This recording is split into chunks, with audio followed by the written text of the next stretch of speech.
এবং আমি আবার বলছি, আমরা এক্স স্টুডেন্ট, আর গতকাল আমরা ইন্ডিয়ান মেডিকেল অ্যাসোসিয়েশনের তরফ থেকে আমাদের সর্বভারতীয় সভাপতি বলে এসছে, ভারতবর্ষের ইন্ডিয়ান মেডিকেল অ্যাসোসিয়েশনের 4 লক্ষ ডাক্তার এই আন্দোলনের সাথে আছে এবং সেই পরিবারের সাথে আছে।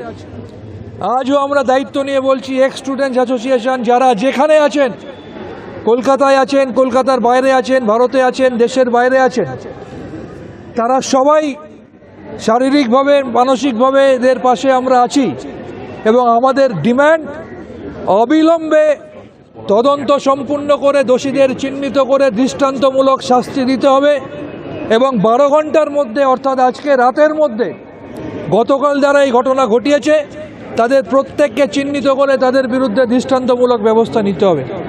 আর তার সাথে সাথে আমি আবার আপনাদের সকলকে আবেদন করব, এক্স স্টুডেন্টস অ্যাসোসিয়েশন একটা কনগ্লোমারেশন। এখানে তৃণমূলপন্থী লোক আছেন, এখানে সিপিএমপন্থী আছেন, কংগ্রেসপন্থী আছেন, বিজেপিপন্থী আছেন, কিন্তু আমরা রাজনৈতিক সত্তাটা সরিয়ে রেখে বলবো, এই আন্দোলনকে আমরা কেউ রাজনৈতিক স্বার্থে ব্যবহার করব না। এটা আমাদের প্রথম আবেদন।